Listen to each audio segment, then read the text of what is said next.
Hello, and welcome to the 99th edition of the THC show. While I turn down the volume on my phone. Maybe by the 100th episode, I'll have everything right. Today on the show, we're going to have 8 out of 10 Glenn from CannaMatch.ca. We'll be visiting the Healing Wave CSP RV. Jerry Martin won't be able to make it onto the show today, but we'll talk a little bit about what's going on with him. And we'll update you on what's going on in the other CSPs across Canada and some other things that's going on. What I wanted to talk about today on the show was government and whether or not we should trust government. In case you don't already know, you can't trust your government. They simply don't have the right motivations in the first place. They do take pay from us. I'd say we pay them, and I guess that's true, but our system dictates that they take pay from us, but they don't work for us, and that's not what their motivation is all about.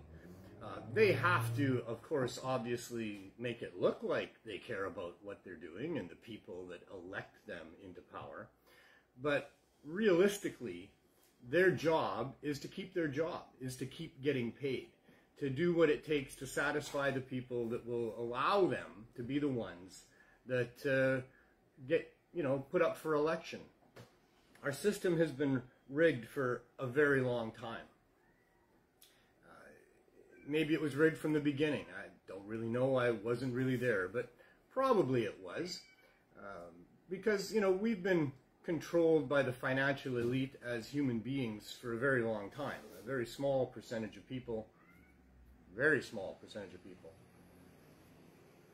get to be the pharaohs and the kings and the queens and the dictators and the tyrants and prime ministers and people that are in those positions of the top dog on the list that really has the freedom to do what they want. I mean, we've been under the control of this tiny, tiny percentage of people as masses of human beings for a very long time.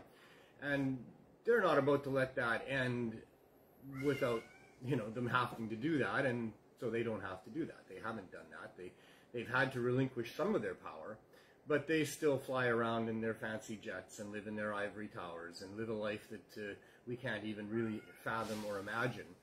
And in their minds, they think that they're better than everybody else, and that everybody else is just here to be used so that they can continue to make more money than they will ever need for 1,000 lifetimes. And so we struggle against this, and we've been struggling against it for a very long time because it doesn't work well for us. I mean, it works well for them. Like I say, they have amazing lives with no limits on the amount of finances that they have at their disposal and the freedom that they have. And for us as masses of human beings, we've been under the thumb of these people for a very long time, and that's what we've gotten used to. It's just the way that it is. Except that it's not right, and we don't like it, and we know that it's not right. And so there's been numerous times over the course of history where, numerous times, I think forever, the masses of human beings and humanity have been trying to get the rights that they deserve, trying to get freedom from these people that take more than they should from us and make rules that only make sense for them. We've been trying for a very long time. And I think we've made some headway, and I think that technologies have helped us, but it's also helped them. I think that we've been sold a bill of goods, if you will, on so-called democracy, where we're, a lot of lip service given to us being free. But the reality of it is that we're not free at all. I mean, we have some freedoms to do some things, but it's still like being locked in a room and unable to do some of the things that we should be able to do simply because there's people that profit off us not doing those things, or profit off of us by having us do other things. And so we struggle, and we've been struggling for a long time. The truth of the matter is that nobody has an ethical position of power over somebody else other than in a parent and guardian situation. The truth of the matter is that as a human being, no one really has the right to force you into doing things or to keep you from doing things that you would like to do, unless you're harming other people, of course. That's the caveat on that, because it's the responsibility of all of us to not do that harm to other people. And it's the responsibility of all of us that goes even farther than that, where we need to stop other people from harming other people. It's just what's right about life, you know. Some things are just right about life. Some things just are what they are. We're a love-based species. That's how we came into this world. That's how we're raised, hopefully, is in a loving environment. And that's how we should live our lives, is in a loving environment, where we love the environment. And we love doing what we can to make the environment better. And we all cooperate and coordinate with each other. And life is good that way. And that's how it's supposed to be. And it would be that a lot quicker if we didn't have to fight the financial elite, who really is motivated to keep us as their basic slaves, or make sure that we're producing and consuming for them. And for them, it's even a game. It's not even that they want all that money. It's that they can get it, and then they can control people. It's about money and control, and pretty much everything's about money and control. And our governments are really no different. They're all about, you know, getting as much money out of us as they can in whatever way they can, and that's why there's fees and fines and costs associated with government taxes, of course. You know, every chance they get, they add on more layers of how they can get more money to do what it is that they're doing. And they use that money to buy our votes and to do things that will make us vote for them, where in the meantime, what they're really doing is making sure that the people that are really paying their way, that are really going to look after them in their retirement, going to provide them with the security that they need, or maybe just won't kill them, you know, that they're working for those people, and they're going to make sure that the corporate and financial elite of this world get what they want. And the way that they do that is through laws, bylaws, and regulations, mostly. And the best example of that, obviously, is what's going on with the cannabis file. For decades here, over 100 years, or coming right up in 2023, it'll be 100 years in Canada since the government decided to make cannabis illegal and the possession of cannabis a criminal offense, and along with growing and supplying cannabis, a criminal offense for a plant that people like to consume, that have been consuming for thousands of years, because it helps them, because they like it. There's never been a problem with it.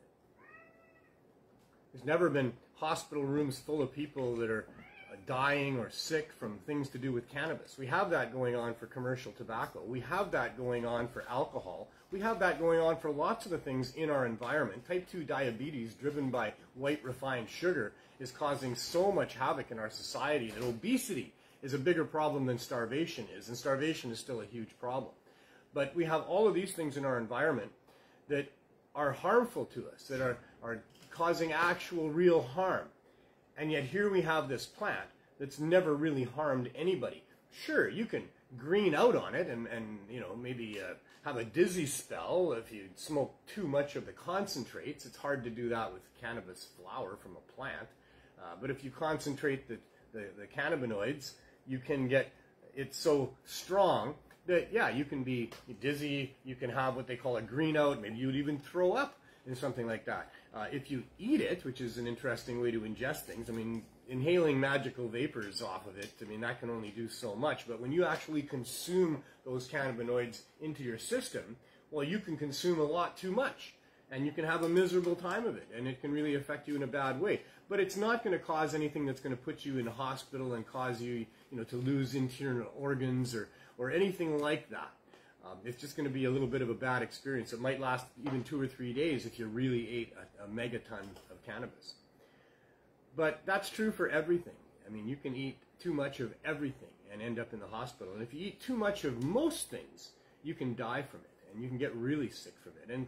And if you consume too much alcohol, I mean, you can get cancer, and you can lose your kidneys, and you can have all sorts of issues with that. And if you eat too much of the white refined sugar, well, you can go blind. You can lose your limbs. You know, horrible things will happen besides just obesity. You lose your teeth, and on that goes. So, and consuming too much of the pharmaceutical, synthetic attempts to do what nature does for us medicinally, well, that can kill you and certainly cause a lot of other problems. And even just consuming the right amount as prescribed of these pharmaceutical drugs that they prescribe can cause all sorts of havoc within your human body and within life, and to the point of death. But the side effects from synthetic pharmaceuticals, attempting to mimic what the plants do for us medicinally, have caused a lot of harm for people too. And yet, All of these things are readily available, easily accessible, advertised and glorified, and cannabis has been demonized, stigmatized, and had the criminal law used against anyone who would consume it or possess it or grow it or try to sell it. And that is just the most ridiculous thing. There is a role for governments. If we actually had a free country, if we were a democratic, free country with elected public servants that were limited, they were transparent in what they're doing, they were accountable for what they did, if they recognized that the role of them that they're taking public funds for was to protect every individual within the society, to make sure that that individual's rights are not infringed upon with respect to being bullied by governments or people or any groups. And that would be their role, is to help us with the things that we need, because, you know, as a society, there's things that we could use some of us to help with, and we call them public servants, but we really pay them. They're not servants, but it's the attitude. That's the spirit of why we call them public servants, is because the attitude of someone who's paid, an elected person, to be in a position of trying to help us with what we need should be that of servitude. And that was supposed to be what it was all about. That's the goods that they sell us on it, is that, hey, you're in a free country, you have democracy, these are public servants, and, you know, just obey, do as you're told, go along to get along, and everything will be fine. And that's just a bill of goods that's sold to us so that we accept this illusion of freedom, where they can still do what they're doing with respect to access to all of these harmful things and the lack of access to cannabis. The lack of access, the restricted access to cannabis, is a major criminal offense all on its own. Cannabis is now proven beyond doubt through numerous different studies, and it's got, you know, hundreds and thousands of years of history as being a medicine and not being something that's harmful for people. But now we seriously know that cannabis really helps people, and it helps people in a number of different ways. It helps them with medical conditions, in some cases that there's no prescription pharmaceutical synthetic medication to cover what cannabis can do for people. But with respect to opioids, the scourge of overdose deaths, there's been over 7,000 overdose deaths just in British Columbia in the last 6 years from a tainted drug supply, but not just from a tainted drug supply. I mean, people have been dying of overdoses of street drugs and opioids for a long time. Prescription drugs, alcohol as well. People die from these things on a regular basis. Lots of them do. But when we have what's been labeled a public health emergency, and we have an epidemic of overdose deaths going on with respect to a tainted and poisoned drug supply, then when cannabis is a viable option for people to use in place of those things, when cannabis in the form of high-dose edibles will get people off of the opioids, get them through withdrawal. The biggest barrier to getting off of opioids is the withdrawal.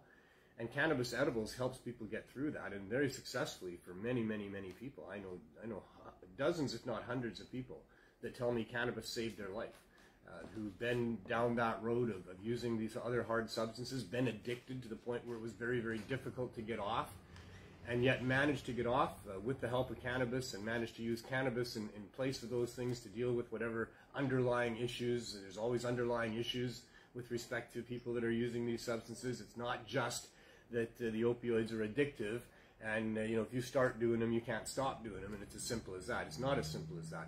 If you start doing them, there's a reason for it. If they're working for you, there's a reason for that. The reason is that they're helping you with something. Many people have underlying emotional and physical pain issues that they in many cases, they don't even recognize, they don't even know, but they do know they get a lot of relief from using substances that help with that. And so people are dealing with issues, and that's why they get to the point where they need these things on a daily basis, and they continue to use them on a daily basis, and it gets to the point where their bodies are used to it, and it's really hard to just stop using them. And cannabis helps with that, and it's very powerful in that. So because cannabis is a viable option, a non-lethal, helpful, beneficial option to these other substances that are now perhaps beneficial in some degree in helping people with pain, but are also risky to the point of risking your own life because of the poison drug supply. And just the possibility of overdose, because even with prescription medication, even taken as prescribed, many people die from that as well, and there's all kinds of complications with that. So the fact that there is this other option for people that is a very good option for people. It doesn't have a downside to any great degree. For almost everybody, it's all upsides with respect to cannabis. When that option is taken off the table, then that becomes a crime. When you withhold life-saving information from people, that's a crime. When you interfere with people that want to provide life-saving help to people, then that's a crime. And so this attempt to monopolize and capitalize on the whole cannabis legalization that has been brought in by the Liberal government is nothing but a protection racket to maintain extremely high artificially inflated prices for what is just simply a plant that grows like any other plant and should be available in the form that other plants are available in. Sure, you can have connoisseur weed and great weed and weed that's grown by experts with all kinds of equipment, and you can charge whatever you want for it, and that's fine. The market will bear all of those things. People want to pay a lot for some good cannabis, and that's all fine. But regular cannabis that's as good as is what's needed, that grows outdoors, indoors, in greenhouses, whatever, all that stuff, just like the produce in the stores, should be readily available to people, especially since it is so beneficial. And in the case of a public health emergency and people dying of overdoses with opioids and other street drugs, to withhold that information and to withhold the access to cannabis is a serious criminal offense. Absolutely, 100% for sure. Regulations that are put onto things by government need to be reasonable, and they need to take into account, first and foremost, that any restriction or regulation put on an adult human's behavior and consumption and purchasing choices is an infringement on their rights. And so if you're going to put on regulations, you are violating people's rights. And that's fine to do depending on how you do it. But as a government, there's a role to play in doing that. There's a need for regulations on lots of things. But those regulations need to be at least intrusive possible. They need to not stamp on people's rights. People have access to guns, ammunition, pesticides, alcohol, commercial tobacco, all kinds of poisons that you can go and buy. You can overdose on just about everything in a grocery store. You can overdose on everything in a drugstore. You can overdose on just about everything that grows on your property or house plants that you have, or anything that you can put into your mouth. So there's a role to play with respect to regulations when people are misusing things and harm is arising because of that and out of that. And those regulations need to address that situation and, like I said, be the least intrusive possible. And the way that that's done is almost always simply through communication, education, labels on boxes, labels on things, warnings about things. That's all people need. People are trying to help themselves. They're trying to have a good time. They're trying to enjoy their lives. They're trying to get better. They're trying to deal with pain. They're trying to do all of those things. And they just need a little bit of guidance sometimes with respect to what works and what doesn't work. 4:19 warning, you have 1 minute to get them rolled if you don't already, and then we're going to take that much-needed break from all of the stress of how we can't trust governments and the world is upside down and you can't get access to medicine when you need it and all that stuff that I rant about every time. But that's what's going on, is that the government has decided to regulate cannabis in a way that keeps the daily users, the medical users, the people that want to use it, that are trying to get off of opioids, the people that don't have any money, those people are locked out of access to cannabis with the government system here. And those are the people that need it the most. And their inability to get it is an absolute crime against them and all of society. And the money that we're wasting as governments spend money on enforcement, CSU and the rest of it, that money is our tax dollars. That money is being wasted. That money is actually doing way more harm than good by restricting access to people. The government is out of line. They're a dinosaur that doesn't get it. They're trying to capitalize on a medicine at the expense of sick and suffering people.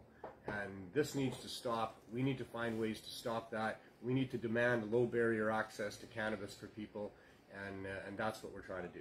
In the meantime, it's 420. And 420 means Glenn Wells is here. Glenn Wells is here every week. He joins me for the 420 session. And For 97 weeks so far. 99, 97. You got 99, I got 97. No, I got 97 too. I got 97 too. You know, the show has been going on for 99 episodes. Yep. But you and I both have missed 2. Yeah, I want to wear a Gretzky shirt today, but I couldn't find one. I think 99 is important. Yeah, 99 is great. It's the last show I have to get it right before the 100th show. Do the 100th show, right? I didn't do it. And yes, we will have cake for the 100th show, so just let me know. There will be cake. There will be cake. I remember we did a I already protest. got a request that I bring a piece home for my landlord. we did a big protest. We were so upset. Yeah. When the CSU came here and they raided Dana Larson's store on Thurlow, and then they raided the Indigenous dispensary on Broadway. And we were so upset. There was a whole bunch of us. And we went down to the police station at Cambie Street, 2nd and Cambie there. And a whole bunch of people made up signs, you know. Yeah.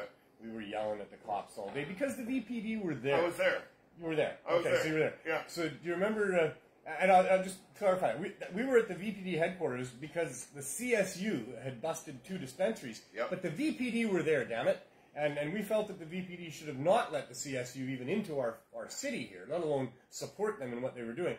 They later did tell us that the reason they were there was to keep the employees of those dispensaries safe from the CSU guys. Yeah. Maybe. So whatever, that's a good answer, I guess. But we did spend a day yelling and screaming at him. Yeah, we did. And a bunch of signs. Do you remember Ted Scully's sign?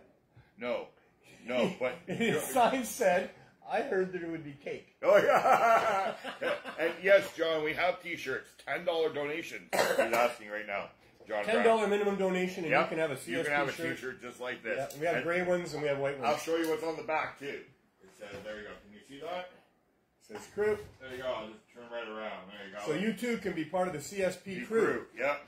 That's right. So just $10.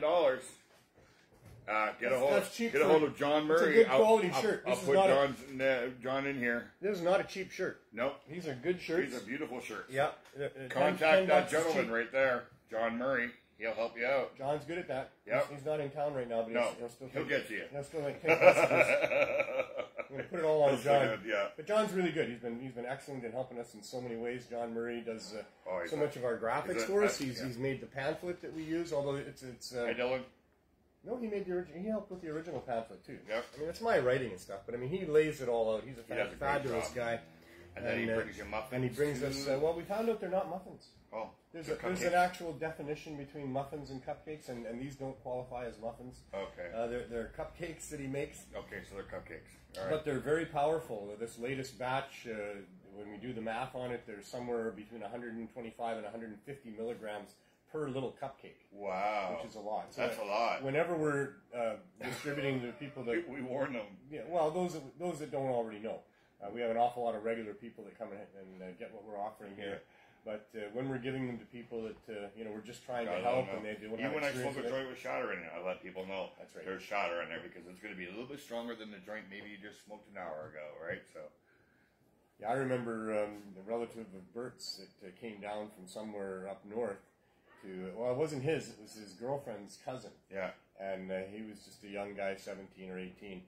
But he came and helped us out at the rolling party. Oh, nice. Nice. And we were smoking out of Mark Emery's big 4-foot bong. Butter. Smoking butter out of that. And smoking big butter joints while rolling. And this young guy, he had never even smoked hash before. Wow. So he greened out.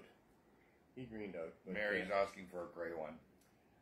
Oh. All right. It's good you told us now because I got a white one in the car for you. Mary, you are in luck. Yes. Mary McCarty is one of our regional directors of the Cannabis Substitution Program. There you go. In London, Ontario. She just did her 17th week there. They had about 230 people. I saw a video of the lineup. Last week was 150. I'll tell you, it warms my heart, brings tears to my eyes. This program is much needed. Yeah. Right across Canada in so many communities. The response to what Mary's been doing 16 weeks in, or 17th, this is her 17th week now, and 230 people lined up. all so thankful that they have that service being offered. And then obviously the word's getting around because it went from 150 to 230 this week. So there was a pay period involved there, so there was actually a couple hundred people before that. All right, but same thing here. When it's welfare day, a day or two after welfare day. She wants a third one. And the extra large white too, please. Apparently we're taking orders on the show for yeah, t-shirts. because, you know, we're not seeing this till afterwards when I'm already in the plane. Now Chris is going to want some too. Chris is our regional director in Nova Scotia. He runs the CSP in Halifax there. They've been going for over 20 months now. Yeah. So, was it 22 months? I think it's 20 months. Coming up on the 2-year mark. Coming up on the 2-year mark. I remember that well. Yeah. And doing a fine job there, working with the community, has had no problems whatsoever, other than getting enough donations and people to help with stuff, which is always an issue. These CSPs are done through donations, and that's what makes them work. It's all volunteers as well. Nobody takes any money for anything that we're doing here. Not Mary, not Chris, not nobody. No. Same thing here. We pay the staff of the Healing Wave because we're in a collaboration here with the Healing Wave Dispensary. But it's not money though, right? Well, it can be money. Oh, can be. We remunerate the staff here. We make it worth their while to come every day. Because people can't come every day unless they're independently wealthy. And what do they call that when you volunteer and you get some money? A stipend. A stipend, yes. So you can get a stipend lots of times for things, for meals, for hotel rooms, even for other things like that. Yeah. It's not a stipend. I mean, we're trying to run it like a business. We're trying to make sure it's fair and proper for everybody. We don't take advantage of anybody here. In fact, the CSP and the volunteer aspect of the CSP is there to provide people with that opportunity. It's not to try to get time and energy out of people. It's because a lot of people want to give back. They want to help out with this situation. They're very close to it in many cases, and so it's a way that Mary and Chris are providing an opportunity for people in those areas that can help, and the donators as well. It's so powerful what the donations have done here. We've been operating the Cannabis Substitution Program for now over 4.5 years. Wow. Over 4.5 years in Vancouver. That's incredible. That is a long time. The list of donators. Making a difference too. Oh, I think we more made people are alive today because of you. I know we've made a huge the CSP difference. program and your volunteers and everybody else who donates too. It has enriched the lives of all the people involved in getting the medicine to the people, and to so many people that are getting the medicine. It's been a wonderful, wonderful journey. You have people that are serving a really nice meal now, right? The Heart Tattoo Society. That's Mackenzie Backfield and Evan Reeks. They started coming to the CSP a few years ago at Van Du and providing hot meals and things, sandwiches and other things like that. And then when we moved here, they formed a society. They've done really, really well. They've had great support from the community. They've been able to expand huge. And they've set up now a great big grill. I know. A propane power grill. I was like, wow. They've cooked amazing things for people the last few weeks, especially. Right. They deserve a little shout out there. Yeah, they've been doing amazing. They're incredible, incredible people. And that also is something that's spawned out of the CSP. Yep. It's a wonderful thing. It is. And we're gonna do 5 years in February. We haven't really celebrated. Hopefully we'll be in the store. We did a big celebration. Hopefully we'll be in the store. Oh, hopefully we'll be in the store. Hopefully we'll be in the store. We'll talk about that as well coming right up. Yes. Yeah, we did a big celebration on the first anniversary. When it had been a whole year of doing it, we had a really big cake and a great time. Not so much in the following year anniversary, but the 5th year anniversary is going to require a big celebration. Yeah. Because the CSP has become... We'll get some helium balloons with 5 on them and I'm stuff not sure like that's environmentally sound. Well, as long as we don't let them go in the sky and it hurts a bird, we're good. What do we do? We give them to kids. Kids love balloons. It's a weird world we live in, isn't it? Always trying to do the right thing. So many different sides to every issue. You're never really sure. We can go to the downtown east side, and when a kid walks by, we can give him a balloon. I think balloons are great. So are clowns. But, clowns are great too. But not all balloons are great, and not all clowns are great. No, because, not all of them. There's always some bad clowns, like a bad Santa, too. and they ruin it for the rest of us. Yeah. So Jerry Martin can't make it on the show. He would normally be coming on right about now. Yeah. Jerry Martin is a dispensary owner from Whitewood, Saskatchewan. Was a dispensary owner there for over 4 years. Then, because of legalization, he got told to shut down. Funny how that worked. That was supposed to be the opposite. That's what he thought. And then couldn't shut down because you can't stop supplying medicine to people. No. Who would even ask you to do that? That's ridiculous. Well, what's wrong with Health Canada's brain? That they would demand that a dispensary helping sick people get access to the medicine that works for them, that they would demand that they stop doing that. What the hell's wrong with Health Canada's brain? Do they even have a brain? Oh, I know, it's because crazy. It is just insanity that you would expect somebody to do that, or that you would want them to do that. Yeah. What you would want them to do is keep doing what they're doing while you come in and work alongside them to see what it is that they're doing, to see if it can be improved upon, you know, from the point of view of the patient. Yeah. Not the profiteers. Yeah. But no, they told him to close down. He didn't, of course. Nobody could, nobody would, nobody should. That got him arrested. That caused all of his properties to be seized.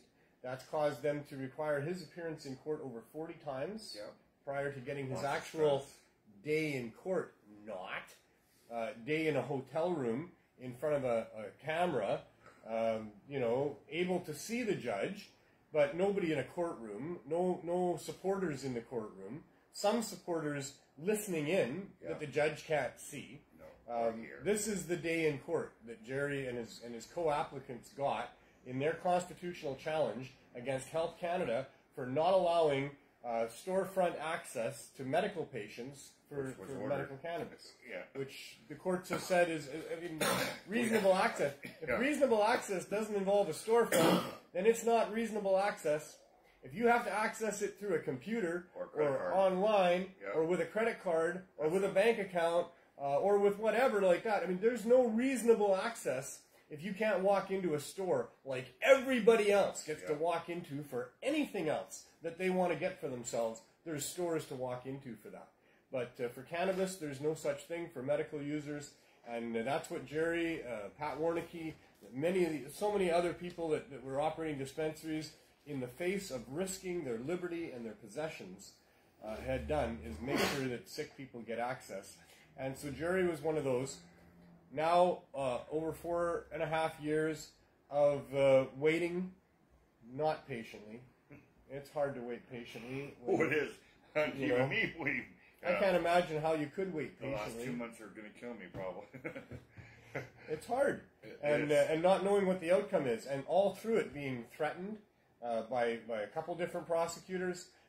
Jail time was not only on the table, it was guaranteed for a while. I mean, you're going to jail, Jerry, is what they were telling him. That's what they're saying. You know, and here's a man who had struggled in the early part of his life, had issues with hard drugs and other things, street life, and wanted to give back, wanted to turn his life around, wanted to go back into his community and help people. And that's what he did. So much so that he became known as the King of Compassion. Yeah.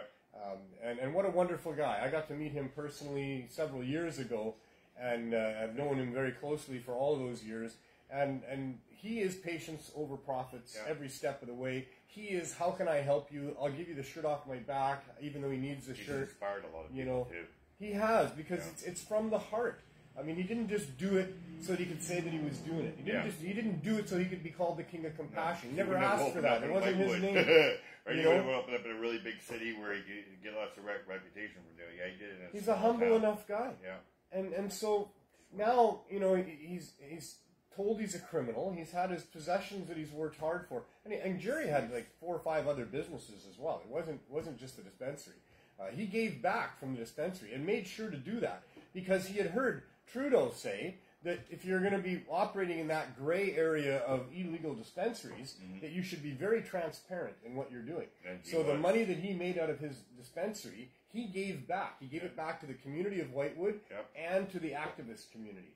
And so for that, he gets called a criminal, has all of his other possessions taken away, gets dragged through the courts 40-plus times to get his first supposed day in court. His supposed day in court is filing an affidavit. That's great. Sit down and tell us all about it, Jerry. That's good. So they did that. Then they submit their affidavit to the courts. the affidavit has some areas that need to be explored, and so there's a cross-examination by the prosecutor of Jerry and the other witnesses that had put forward affidavits. It wasn't just Jerry and his two co-applicants. It was also a doctor, a person from Health Canada, other people. And so what we got to witness listening in was the cross-examination of certain parts of these affidavits that now the judge will take and consider. Then there will be final arguments coming up in the middle of September. On the 1 year anniversary of the CSP putting in our application to Health Canada to get a temporary exemption from the Cannabis Act to be able to continue what we've been doing for years. It'll be 1 year coming up in the middle of September. I have almost full confidence that we're going to get there without our license. I don't know why I feel that way now. Maybe it's because it's been, we're into our 11th month of waiting, and it just seems like Health Canada has no intention, even though they told us just the other day that they're working on it every day.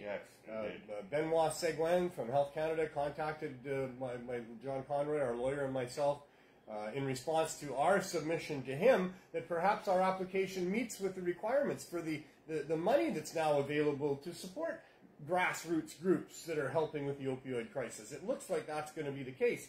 So we submitted that, and he responded back, not really addressing that aspect of our submission, but telling us that his team works on it every day and has since we submitted it almost 11, we're in our 11th month now, it's over 10 months now, and that we should just continue to be patient with that. And that it's complicated. He threw that in. I was going to ask you a question. Do you think it would be worthwhile for me to send an email to Benoit about my condition, about waiting 8 months for my license?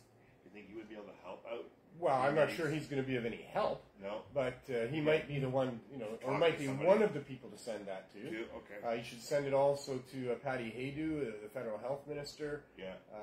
Your local member of parliament. Also. It's just ludicrous. You're waiting 8 there really months. Needs to be an ombudsman for this. Even for your part, for us patients' part, there really needs to be somebody who the government will listen to, because they're just, in a timely manner. Well, 8 months is not a timely manner. So, it's because of COVID and all these paperworks are over in another building, they say.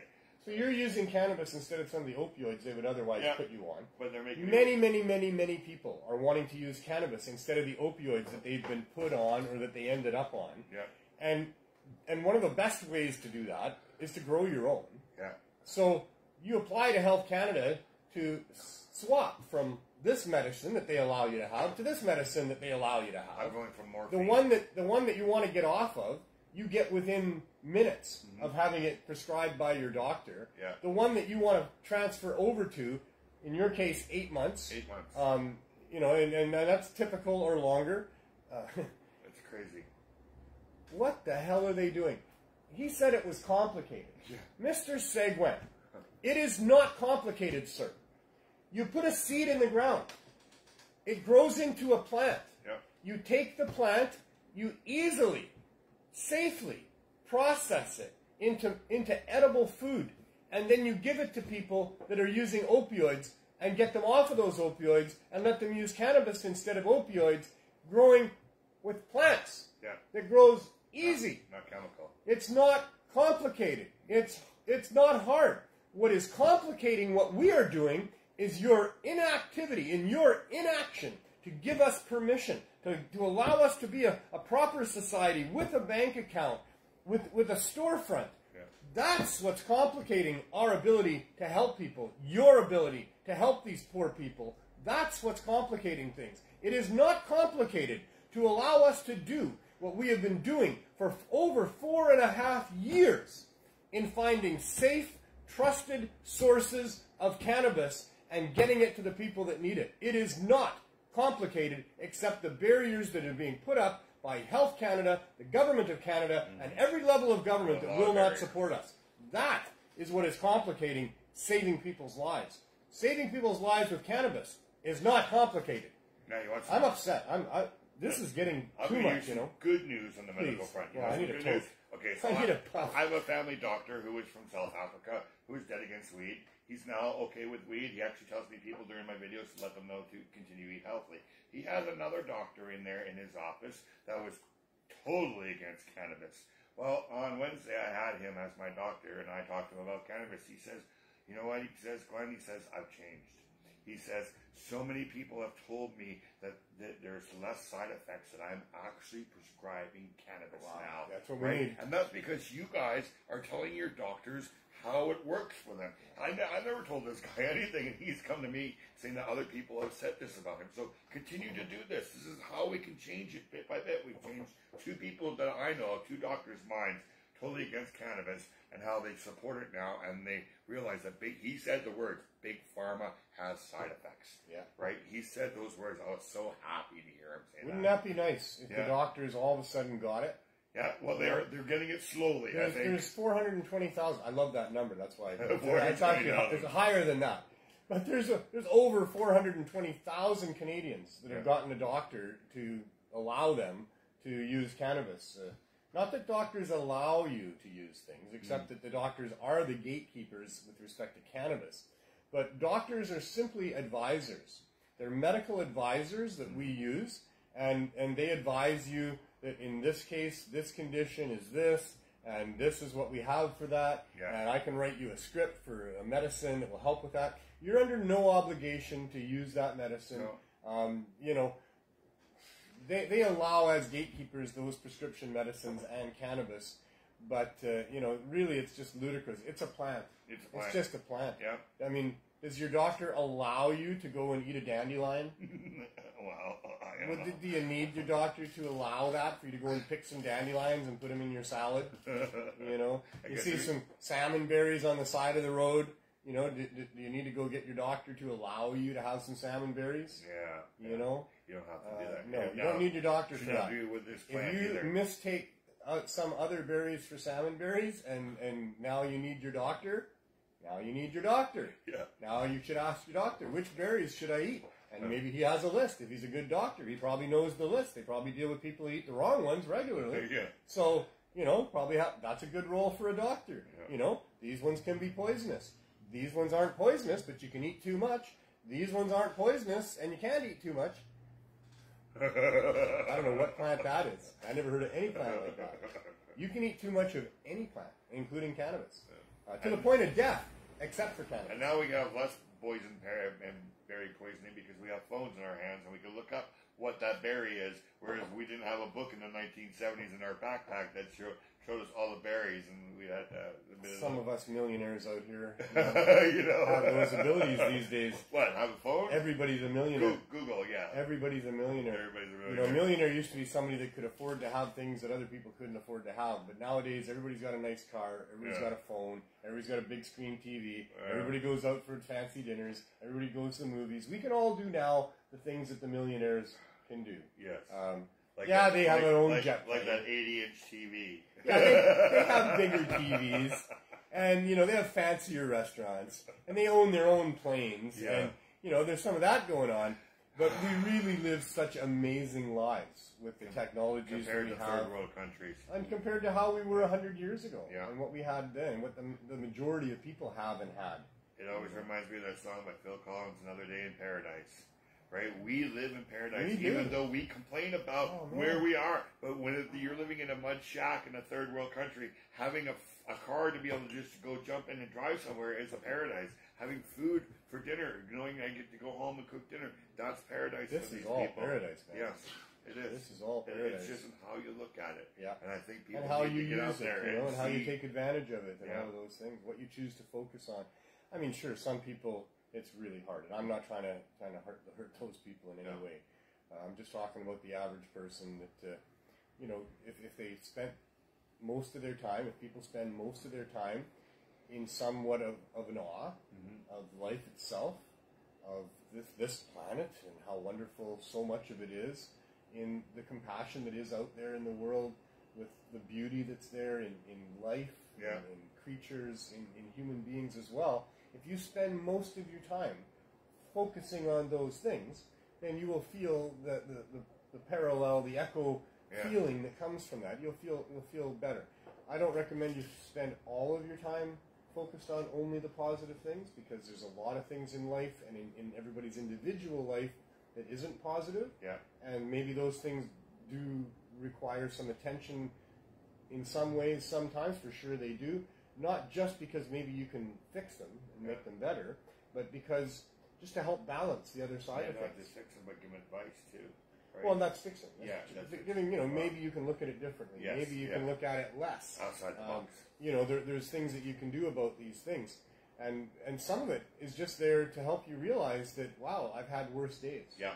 Or things could be worse right now. Or they're obviously worse for other people. And the more the years that you live, you get to realize that. Really, I think we've all had miserable days. I think we become adults in our 30s and 40s, and not so much in our 20s anymore, because I think that's when you've really experienced what life can throw at you. And you know what to expect. We learn a lot. We're a lot quicker nowadays to find out all kinds of things and tap into things. We've got so much video and audio from all around the world and everything that happens. We can reach out to so many people who have the same many problems as us. It's amazing. It is. As life evolves, people used to be a lot more simple. Yeah. And, I say that, there's this research on that. If you go back and look at it, like 80 years ago, there was... people had X amount of thoughts in a day. And still today, you have only, most people have X amount, a certain amount of given thoughts in the time that you have in a 24-hour day. But the thoughts that they would have 80 years ago would repeat themselves. There was a lot less of them. They had a lot less world knowledge. The patterns of behavior were that they'd get up and pretty much repeat almost the same thing that they did the day before throughout the day. Even in their conversations, they'd have the same conversation over and over again, and those conversations would evolve. And then I'm not sure when it was. I say 80 years. It's hard to put a tag on it. I wasn't born 80 years ago. No, but neither in was the time that I've been born, I've seen in my early youth, most of the kids in school were wearing the same stuff, jeans and whatever. Yeah, jean jackets. Yeah, most were jean jackets with the lace. There was, 3 or 4 different cliques, and the poorer kids and the richer kids and the jock kids and those things. But there was not the diversity that happened as I went forward. I mean, by the time I got out of high school, there was a lot of different ways to be, a lot of different people or things to relate to, and a lot of kids were relating to different things. There was the goth kids and so many punk kids, heavy metal kids, and some kids never got out of the 50s. Kids, and some kids were already living in the future, and the hair started to get different, like hairstyles started to change, and clothing styles became do your own thing. What's up with the man bun? or the round beard. The round beard. Oh my God, I haven't seen that. There's so many different things. No. And there's always been so many different things around the world. But we weren't really connected, and we're still not all that connected to other parts of the world, but we've got a lot more insight to what other cultures are doing, what other countries are doing. Here, back in those days, very little knowledge about other parts of the world and other cultures and other people. Yeah. And if you started making your hair a little different, it was a big thing. I mean, you would get ridiculed at school. There was a lot of peer pressure for everybody to conform and stay within your group and stuff. And that's changed so much now, and so much distraction now. And like you say, people are a lot more streetwise a lot earlier now than they used to be, except those people that got out on the streets real early in their lives and learned to be streetwise early. Well, I just remember, in the 70s, they would think that you're an adult as soon as you turn 19 and you're working and stuff like that. But I think that life throws us on a couple more curves in our 20s that we're not expecting, and that can really knock us down. But once you get to your 30s and 40s, you realize that, hey, you can make it through this, right? You start to learn that. There's been better days and there's been worse days, right? And that's just the yin and yang. And I think it goes 2 ways. I kind of see that with elderly people. That there's those people that as they got older, they got more and more able to accept what was going on, less and less upset about stuff, less angst about stuff, because it doesn't, you don't bang your head about as many brick walls as you get older. You realize it doesn't do any good. You target your energy, all those things you learn. And some people, they get more and more angry, less and less functional, and they really because deteriorate. They probably get the thought in their head that I'm 80 years old. Well, how many more days do I have left? It's a disposition thing. It is. It really is a disposition thing. Just thank yourself for that day because you got one more day, right? You got one more day. Well, I'm going to be doing the same thing when I hit 80. I want to make it to 100, but we'll see what happens between 80 and 100, right? Right. Nature and nurture. We have our nature, and that's our dispositions, our pre-genetic dispositions to be certain ways about things, and those are really, really strong. They really do. They're really hard really to get out of. for But then there's the nurture side of it, where all through your life you find other influences. You recognize the problems that you're having because of certain ways that you're doing things, and realizing other people are doing things they're accomplishing those same goals, but they're doing it through a different formula. And their formula is working for them, and this formula is not working here. And so you get those types of influences as you go. But it is hard to change a person out of their disposition, but it can happen. And so we keep trying. And the poets keep writing poetry, and the philosophers keep philosophizing, and you keep trying to point out the positive thing. The positive people keep trying to point out the positive people, or the positive things to people. So, well, I just learned as I'm getting older, there is a balance. But I think that there is more good than there is bad. But because we have good, we have to have something to show us. I don't know how to measure that. Good and bad. Well, good and bad. You know, it's a tough thing to measure. I mean, every individual would have so much that for them is good and for them is bad. And how do you ever? You could never gauge all that. I decided a long time ago that we live in a yin and yang universe. Yeah. I've said it many times on the show. This is a yin and yang universe. Yeah. There's opposites of both things. There's all kinds of dichotomies where this is true and the opposite of this is also true. And so maybe it's even. Yeah. Maybe the universe is even with positive and negative, and the way that it balances it out is hockey. Or soccer. Sports, you know. Yeah. One team will get the bounce. You know, why do they get that bounce? It could be Bewitched in the stands there wiggling her nose. It could be. Or it could be God up there going, well, we have a little bit of an imbalance where, you know, so we'll just make the puck, the puck move a little bit in this way, something, and even it out, because hockey is a crazy game of inches and bounces and split seconds. Yeah. I don't know. The universe is a funny, funny place. It is. Just don't try to understand it, just live in it. Doesn't there have to be as much antimatter as there is matter, or you know, yin and yang? There might just have to be as much yin as there is yang. Yeah. Except there's probably other things besides just yin and yang. There's a lot of color in between. Things aren't all just positive and negative or black and white. And we don't even know if there's a balance because we don't know what's happening to other people. I'm just saying a balance from what I see in my general life.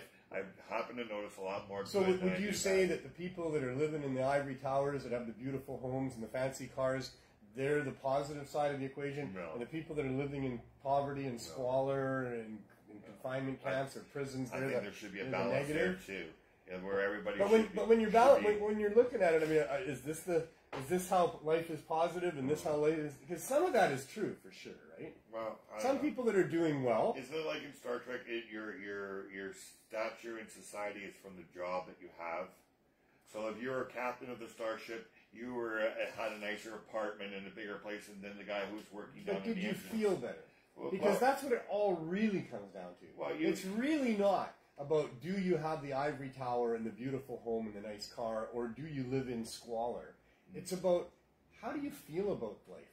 You know, if you can live in squalor and still look at the birds and look at the bugs and look at the water and the trees and be happy. Yeah. And you can have that fancy house and you can live in an ivory tower and be miserable as shit. Yeah. I said that on purpose, but I didn't say the other four-letter word, anybody, because I didn't feel it was necessary. Because the people who are living in squalor are thanking their day that they have. Not what they have and have not. There's no question that some people that have a lot spend a lot of time worrying about losing what they got. Yeah. You know? And people begging for it. And some people who have so little are happy with what they have, but a lot of people that have little still want more, too. Most people want more. With a small amount of money make it through. But it's about disposition. Yeah. So if I was going to judge on this planet, just with humans, positive and negative, it would be about disposition. Yeah. How many people are happy, how much of the time? How many people are unhappy, how much of the time? What is the scale and degree of their happiness? What is the scale and degree of their misery? But we can't change that misery because we have this happiness, because of that balance of yin and yang. It seems to be, and on this plane of existence that we're on, that there is a need for both the yin and the yang. Yeah. That it just is what is. Yeah. And I said before that, you know, the negative stuff sometimes, it's not about fixing it at all. It's just about recognizing it and realizing that it's there. like I said, we've all had miserable days. Everybody's had a miserable day when a whole bunch of things, really bad things, have happened, and we've all had that. And those days are days that make those other maybe ordinary days seem a lot better. Yeah, you know, they also shape us to who we are. They do. So there are a lot of positives in every major negative. Everything powerful has positive and negative to it. You know, some people are sparks for positivity, some people are sparks for negativity. Maybe it's all just the grand scheme of things. It's probably all necessary. Certainly it all is what has to be. You know, since the initial moment of time beginning and mass expanding and doing what it does, everything has had a reason for it. Every conversation, every word I choose, every choice I make is for reasons that have been, you know, either the nature that I have with my predisposition to how I handle shit, or the nurture that's been involved in my life of coming to learn new things and being influenced by other things and other people. But all of it has a logical reason. Everything has a logical reason. You may not see it in the beginning, but we don't know most of it. But it'll turn out in the end. Yes. We can't know most of it. All we can know is that up to this moment, everything that's happened, there's a cause. For every effect, there's been a cause. And, So that's what we know. Jerry Martin, by the way, will get his second time to at least have his lawyer on his behalf address the judge. Talk about the couple more weeks. You know. 6 more weeks, 5 more weeks. It's the middle of September. I think September 15th, 16th. And September 16th is when we sent in our application to Health Canada from the Cannabis Substitution Program and the Healing Wave. So coming up to a year in another 5 or 6 weeks. So Jerry will get that, or Jerry's lawyers, the lawyers involved, will have that opportunity to express to the judge the final arguments as to why there should be storefront action or access. Why Jerry and Pat and the other dispensary owners are not criminals by any definition of the word crime, unless you say it's just disobeying what a corrupt government has to say, even though obviously they were so wrong that their whole prohibition act against cannabis has had to be removed and replaced with the government selling you cannabis. And yet still, here we are trying to prosecute and penalize and punish people that ran dispensaries because they knew the government was wrong. They knew people deserved to have a right to get cannabis, and they were willing to help sick people get cannabis and did it and tried to do it as carefully as they could, with doctors confirming diagnoses and all the rest of the protocols that we felt were going to be needed by government to be able to do what needed to be done to help the sick and suffering people. All of that was done. And we'll see what the courts have to say after final arguments, and who knows when those decisions will come through. But that's kind of what we're waiting for on that front. Reserved a decision for a while too, right? And in the meantime, I'll mention, because I think it's really important, and we talk about it every week on the show, and that's that Jerry is now on the pursuit of freedom of thought. That the prohibition and the restrictions against the use of plant medicines that have psychoactive properties is an assault on free people and what they would choose to think about and how they would choose to feel about things. These psychedelic plants that have been used throughout the history of humankind for, since cave drawings and on, the mushrooms and the peyotes and all of these different plant medicines that cause psychoactive effects have helped to shape humanity, throughout all of the eons of time. We know that. We know that it helps people with PTSD. And I mean, if you're being chased by some saber-toothed tiger, you got some PTSD. You start chewing on a cannabis plant and your PTSD goes away.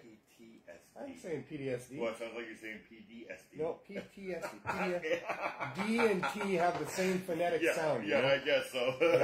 And when you slur them together a little bit, it can sound like PTSD when it's PTSD. And then you think, should I tell them? For anybody who doesn't know, and everybody knows these days, post-traumatic stress syndrome. And that's not just from going to war, that's from all kinds of traumatic things that happen to people many times in childhood, sometimes in adulthood. People get traumatized by lots of different things. And cannabis is something that helps with that and has for a very long time. You wouldn't believe it. So, yeah, exactly. And I know so many people that will tell you that. Ingesting cannabinoids really helps.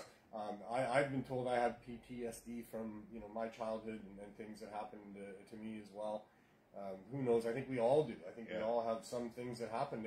Childhood is like that. Childhood is scary as fuck, even if bad things don't happen to you. Well, because you don't know what to expect. Sorry, Annie Barbie, but it was, you don't know what but to it was expect. warranted there. That's what your parents are there for, to help you get through. Sometimes your parents are the ones that scare you. You know, I was scared. Well, there are parents like crap that. of my dad. Yeah. Like, really, seriously, I was so scared of him, and I swore under my breath at him every time. I was scared to be in the same room as him. He was not nice to me Isabel's only because scared he of me expected so much of me. You know, right? and kids get scared easy anyway. They're just tiny, right? They don't know, and parents scare kids. Yeah. You know, why is this giant mad at me? Yeah. Right? You know, and they tell you, oh, you know, you're going to go blind if you do that, or, you know, all these other things. Yeah. You know, they really do scare. It takes quite a while to unwind that in your adult years to figure out that I don't really need to be so scared of all these things. And that's true for so many people. Yeah. So, yeah, cannabis has worked for thousands of years for people who have been stressed about things, who need medical help with things, and so not just that. And we are talking that because it's the stress side of it. It's not just the physical side of it. That's what I'm talking about. It's not just the physical medicinal side. And it's not just cannabis that we're talking about. In fact, it's not cannabis that we're talking about, although it does have psychoactive properties. And in its concentrates and its edibles, you can get hallucinogenic effects, and you can have psychoactive, well, certainly euphoria in itself is a psychoactive result. But we're really talking about tripping on mushrooms, tripping on LSD, tripping on all of these other different things. And what the effects of that is. And in many cases, the reports are that the effects are a reduction in anxiety and depression and PTSD and pain, desire for other addictive substances. All of these things are benefits of psychoactive drugs that people have not been allowed by law to access. And that is ludicrous. Yeah. We might even have less mental health problems if well, for sure we would. That's what I'm saying. Yeah. That's 100% what I'm saying. Yeah. It's ludicrous that the government, corporations, with the government doing their handiwork, would have dictated to free human beings, supposedly, that we can't alter our thinking. Because that's what it is. People have been altering their thinking for thousands of years. There's guides, there's shamans, there's people that have great experience with these things. Medicine men. Yeah. It's been used for medicinal and mental health issues for thousands of years for people. And here we are accepting, because we're born into it, we've bought a bill of goods about fears and hypes of, you know, dangerous drugs and, you know, dangerous things. For me, it was my religious parents telling me that taking these substances would allow the devil to have access to my brain and take me over. Oh my gosh. And I'll bet you Andy Barbie still believes that. Yeah, probably. And I'll bet you many religious people still believe that. That the real danger in taking these plants that God made, supposedly, if there was a creator, and I'm talking to religious people here, so I'm talking in their terms, God made a bunch of plants. Human beings found out early on that many of these plants have the ability to send you on a mental trip. They found out a long time ago that that mental trip can result in healing from trauma and other things. Yet the church decided that these mind-opening substances or mind-changing substances were the tools of the devil. They're God-created plants. They're not the tools of the devil. The devil can use whatever tool he wants. If you're a tool, don't be a tool. But if you got problems and you want to try to solve those problems, don't be sold a bunch of lies that you can't solve your problems with some of the plants that are put on this planet that we've evolved with into our environment that have the ability to help us with these things. It is no role of government to tell human beings that they can't try a plant to see if it might help them with how they're feeling. It's the role of Big Pharma, who are giving the government some money to tell people not to do this, so they'll buy more pills from these people and they become rich, right? It is the job of somebody that has the job of selling a particular medicine or method for dealing with your trauma to try to eliminate the competition. That's their job. It's not the job of government. No. It's the job of government to make sure that competition has a field to play on. That there isn't unfair competition. that they don't get just annihilated because some other bigger, more powerful company wants to protect the sale of their product. That's the role of government. Don't allow monopolies. Don't allow big, powerful corporations to bully other alternatives out of the marketplace. That's a good role for government. Yeah. But it's not the role of government to get in there and make sure that these corporations have monopolies on the sale of alcohol or pharmaceuticals or tobacco or white sugar or whatever else it is that they want to sell. It's not the role of government to protect those companies and allow them to do what they're doing by annihilating the competition themselves. And that's what the government has been doing. There was never a good reason to prohibit the use of cannabis or these other plant medicines. It's only been to protect the financial interests of other groups that have other competing products that they have patents on or that they want to be in control of and have in the marketplace without competition. That's what it's always been all about. We should all be very upset about this. The cost to our society and individuals has been enormous. Oh, yeah. Not just in the lack of access to these plant medicines and these psychoactive substances that could easily be helping people with mental health issues, but in the fact that the way the government has decided to keep you from using them is by punishing you and penalizing you in extreme ways anytime you might ever have anything to do with any of them. It's just outrageous. It's completely outrageous. You know, I want to be free. I want to feel free. And when I feel like somebody is hanging on to me and won't let me go or won't let me be me or won't let me do things, I spend almost every waking and sleeping moment focusing on how I can stop that from happening. And I think we all do that. We don't like being bullied. Yeah. We don't like people coming in and forcing us to do shit and not letting us do what we want. But with this... get started. How religions get started. Civil wars, right? But with this, with how we interact with our environment with respect to those plants that are healthy for us and good for us and those that aren't is not the business of groups that want to sell us their stuff. Yeah. And it's certainly not the role of governments to protect those people's interests. They should be protecting the interests of individuals. Yeah. And if I as an individual want to try a plant, if there's a history to that plant, if the science is that plant is dangerous, I want my public servant to tell me that. And being, just like everybody else, I'm not trying to hurt myself with a substance. I'm not trying to have a bad experience. No, so if there's bad experiences in this, tell me about it. I appreciate that. That's what I would have a public servant for. That's what I would have a servant for. Yeah. I'd have a servant to check something. Like a king has a food taster. Yeah. Not to see if it's good, to see if it's bad. But somebody like to tell you not to take the brown acid. Yeah, that's right. From Woodstock. I want to be warned ahead of time if there's a problem involved, And then I get to make my own decisions. I still get to ski if there's trees on the ski slope. Yeah. I appreciate the warning. The government's saying, hey, there's trees there. You may not want to slap those slippery things onto your feet and go down there like that. And you may... But I get to do it if I want. You may prove the government wrong, or you may prove them right. That's that. I appreciate... the heads up. Yeah. I don't appreciate the gun in the face, the handcuffs, the threats, the penalties, the punishments. Punishment before you even do a crime. Can you imagine? Crime and punishment is about do a crime, get a punishment.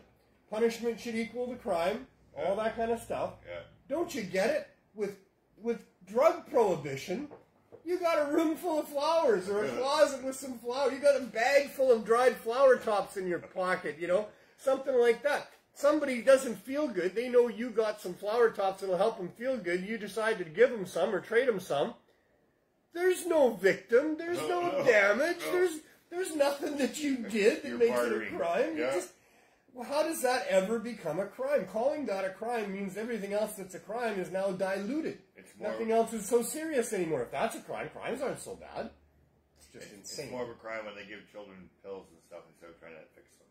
Like they gave me chlorpromazine for 5 years, 3 times a day. They gave my son Ritalin. Yeah, and then and instead of finding out that this child had PTSD, they just gave me medicine. It took me till 30, 35 years of age to actually be diagnosed properly with PTSD. All those years, improper medications and side effects were given to me.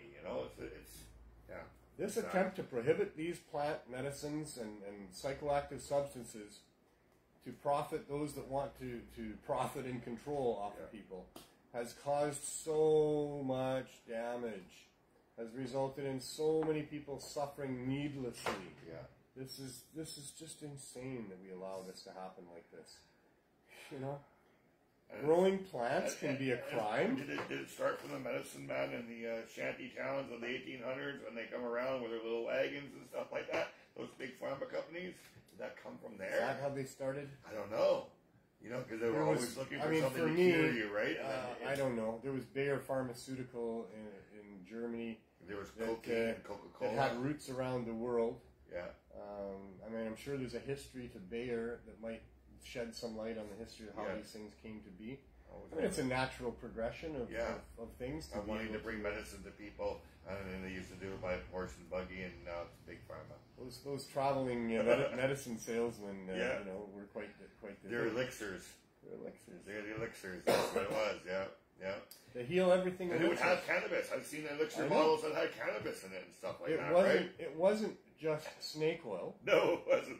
No. And even snake oil probably has medicinal qualities. Yeah. So much so that I remember the medicinal cannabis dispensary, they named one of their tinctures snake oil. Oh, okay, really? Yeah, wow. And it was very, very good, and it worked really, really well for a lot of different things. Wow. But how pharmaceutical companies got to be, you know, is a normal progression of things. You know, probably goes back to the ancient Greeks that were taking, you know, things, and maybe long before that, I'm sure, long before that. Medicine throughout the history of mankind probably goes back a long way. But, you know, they had the bowls and, you know, and then what have you, and grinding things up. And alchemists have been mixing things together and finding out what's poison, what's not for a long, long time. I mean, all of it's fine until the group gets more power than it should have, and maybe that's not accurate either. Maybe you can have as much power as you want. It's what you do with it. With the power, yes. It's when they start exercising that power in demonizing, lying about other, like cannabis, because that's what happened, right? Mm-hmm. The Bayer Pharmaceutical Company, which became one of the big ones in the early days, and got a lot of money from wars and things like that, for lots of reasons to do with people getting injured and shot and what have you, they ended up in a partnership with the Rockefellers. Yeah. So then the Rockefellers, they started setting up institutes within universities where they would teach people how to use these synthesized herbs. Because what they would do is they'd find the active ingredient within the plants and then find a way to synthesize that so they could make it really cheap. Yeah. And then press it into pills, say it was modern medicine, say that that's the right dose, and it's a standardized dose, which is good to have, and all of that. And that's how it changed. But when the Rockefellers started doing all of that, they had one of their scientists, Abraham Flexner, put out a report that was read by the investors. See, all these things, universities, there was drugstores back in the day. They were herbal drugstores. They had herbal medicines. There was schools for people learning how to administer herbal medicines and to be doctors with herbal medicine and all of those sorts of things. And all of those were funded by investors. And so when the Flexner report came out, it was a big deal. And the Flexner report said that the new modern age of medicine had arrived, that the herbal remedies were more like voodoo, yes, you know, compared to modern medicine. That's what we used to say. Because, you know, they didn't have standardized dosages, and they really didn't know, you know, this for that as much as modern medicine did. Now, modern medicine, they had schools with highly trained doctors which would understand which of these medicines would work for you, and you know, they all dressed in white robes, and you know, they became the new priests of the day. Really, the doctors took over from the priests when it came to telling you, you know, what was wrong with you and how to get fixed. It wasn't say a bunch of Hail Marys and wear these chains or whatever it would be. It would be take these pills and call me in the morning. Yeah, and you can. And most of the time, they were right. And back in the 70s and stuff like that. Well, a lot of it's fine. And it was because he had experience with other people. But nowadays, we have so many pills that doctors just give you pills. And they want to, oh, well, maybe this will work. Or this, and if it doesn't work, you come back, you still got the same ailment 2 weeks later. Oh, try these pills, right? I think in the older days, like Marcus Welby days and stuff like that, the doctors actually knew what to do. I think now with technology, I think we're probably better now. You think so? Then. I think we get more now. I think, and they're just guessing more. They're guessing more because there's so many pills. I can't know, I guess. I mean, there's specialists in all these different fields now when there was just a GP back in the day. Yeah. But he had experience with everybody in the town. He, like, if Billy had that cold, then maybe Susie's got it too, right? Sort of thing. Well, I think as you practice being a doctor, I think that's why they call it a practice. Yeah. Because you're practicing every day, and after you've had a practice for a long time, I think you have lots of experience with different things. I think they do have a lot of insight. I think a lot of pharmaceutical medicine is good and necessary and life-saving. Some of it is, yes. 100%. Yeah. It's just that... Like an aspirin.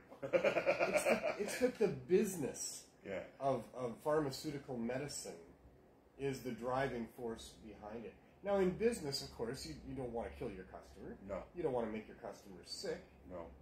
Unless you can give them more pills for that. Well, there's that. I just got you that right. Well, no, you didn't get me there because I was going there as well. You're going there too. That is part of the... This is an amazing business plan that they have here.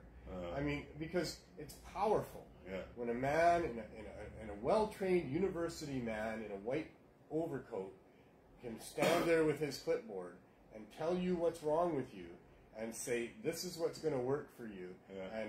And by the way, this is powerful medicine, and it might cause your stomach to be upset. It could give you a bit of a headache. There could be some aches in your lower back. You might have a little dizziness going on.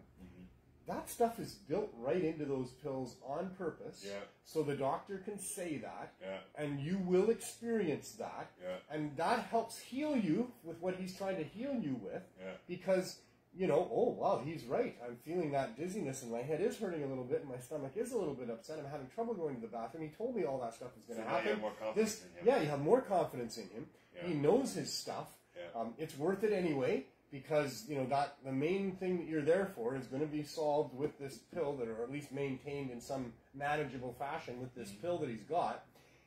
And then it's brilliant, because those other side effects, don't worry, we have other pills. We have other pills for those too. Right? Yeah. So now you take 2 of these every 4 hours, you take one of these in the morning, one of these at night, and you take this one here and this one here. And you'll be just fine, except for this other stuff. And by 60, you've got a closet full of pills and stuff you take in the morning. You've seen that, eh? I mean, people with 1/4 of their kitchen table is taken up by all the pill bottles, and there's big instruction sheets, and there's a daily... There's Monday, Tuesday, Wednesday, there's like 8 pills in each one. Morning, noon, and night, Wow. Another amazing business plan was the Bible. Give away a free book to everybody, and they'll come to your place on Sunday and give you money.